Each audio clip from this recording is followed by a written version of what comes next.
நாளைக்கு எங்களுக்கு ஸ்கூல் லீவ்யா. போன சனிக்கிழமை ஸ்கூல் வச்சாங்க. அம்மா எனக்கு வேலை கிடைச்சிச்சுமா. டேய் இந்த வாட்டிக்கு நான் ஏமாற மாட்டேன், ஒழுங்கா போயிடு. அம்மா நிஜமாவே எனக்கு வேலை கிடைச்சிருக்குமா. அதுவும் எங்க தெரியுமா? ஹாஸ்பிட்டல்ல டாக்டர் என்ன மீறி தான் உள்ள போனா. அப்படின்னா வேலை?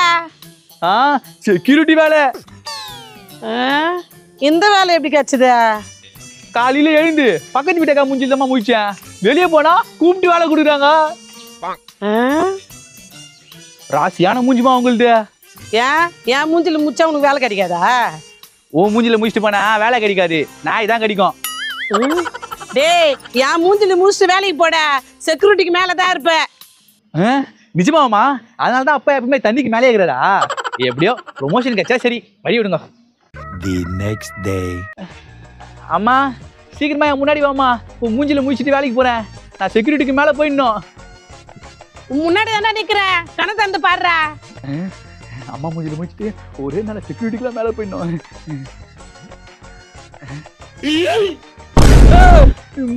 என்னம்மா இப்படி பேய் மாதிரி வந்து நிக்கிற? டேய் என் மூஞ்சில முடிச்சுட்டுல, நீ வேலைக்கு போயிட்டு எப்படி வரணும் மட்டும் பாரு. இது போதுமா? உங்களை வேலைக்கு போயிட்டு வரும்போது எல்லாரும் ஷாக் ஆகணும். எப்படி வர மட்டும் பாரு. 1 hour later.